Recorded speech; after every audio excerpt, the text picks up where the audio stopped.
Sir यहाँ पर आपके सवाल में ये कहा गया है कि एक यूनिफॉर्म तो disc of mass M and radius R initially stands vertically on the horizontal plank पर रखा हुआ है, right sir, is it true? और बेसिकली वो प्लैंक का भी मास एम दिया हुआ है और लेंथ दिया हुआ है एल, और वो प्लैंक जो है वो आपका रेस्ट कर रहा है on the smooth horizontal floor पर, राइट। प्लैंक जो है वो आपका रेस्ट कर रहा है on the smooth horizontal floor पर, और प्लैंक और डिस्क के बीच में बेसिकली जो है ना, तो फ्रिक्शन बेसिकली आपके पास तो सफिशिएंटली हाई है to maintain the pure rolling of the disc on the plank. तो प्लैंक और डिस्क के बीच में जो फ्रिक्शनल फोर्स है वो आपके पास तो सफिशिएंटली हाई है to maintain the pure rolling between the disc, to maintain the pure rolling of the disc on the plank, right. ताकि हाँ, ताकि डिस्क और आपका ये प्लैंक के बीच में तो कोई भी स्लिपिंग ना हो, ठीक है। अब हम लोगों ने वो प्लैंक पर एक फोर्स लगाया हुआ है एफ टू द राइट, और मतलब कि हम लोग बेसिकली तो प्लैंक को एक फोर्स मतलब कि एफ हॉरिजॉन्टल फोर्स लगाकर पुल कर रहे हैं। तो हमें फिर सारे पैरामीटर्स बताने हैं। देखिए, हमने बेसिकली स्टैटिक फ्रिक्शनल फोर्स का डायरेक्शन मान लिया है कि डिस्क पर प्लैंक लगा रहा है आगे की तरफ एफ एस। हमने बेसिकली स्टैटिक फ्रिक्शनल फोर्स का डायरेक्शन मान लिया है कि डिस्क पर प्लैंक लगा रहा है आगे की तरफ एफ एस, ठीक है।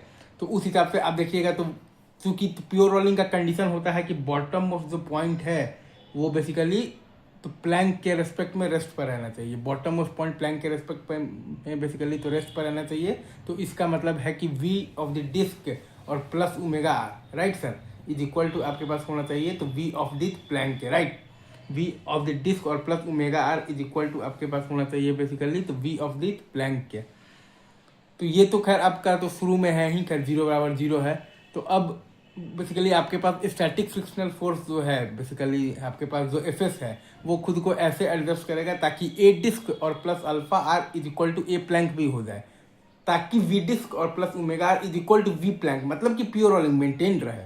अब बस स्टैटिक फ्रिक्शनल फोर्स अपने आप को ऐसे एडजस्ट करेगा ताकि ए डिस्क और plus alpha R is equal to आपके पास ए प्लैंक भी हो जाए, ताकि वी डिस्क और plus omega R is equal to आपके पास जो वी प्लैंक है वो मेंटेन रहे। तो हमें बस कंडीशन में क्या लगाना है कि ए डिस्क और plus alpha R is equal to A plank.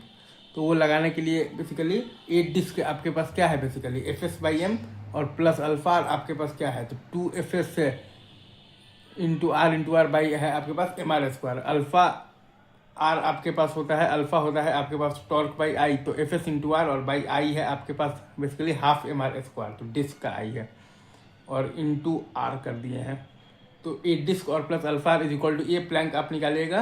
तो हमने बेसिकली माना है कि प्लैंक जो है वो डिस्क पर फोर्स लगा रहा है, बेसिकली एफएस फोर्स लगा रहा है फॉरवर्ड डायरेक्शन में। तो डिस्क जो है वो प्लैंक पर फोर्स लगाएगा, एफएस लगाएगा बैकवर्ड डायरेक्शन में। हमने मतलब कि हमने ये माना है कि प्लैंक जो है वो डिस्क पर फोर्स लगा रहा है, बेसिकली एफएस लगा रहा है फॉरवर्ड डायरेक्शन में, ठीक है। तो डिस्क जो है वो प्लैंक पर फोर्स लगाएगा एफएस बैकवर्ड डायरेक्शन में। तो इज इक्वल टू आपके पास बेसिकली ए प्लैंक क्या है, ए प्लैंक आपके पास आ जाएगा एफ माइनस एफ एस और बाई एम। तो यहाँ से आपके पास F is equal to 4FS, F S is equal to आ गया है एफ बाई 4। तो ए प्लैंक आपके पास आ गया है 3F और बाई आ गया है आपके पास 4M। आई होप आपको बहुत मजा आया होगा। Thank you very much, love you guys.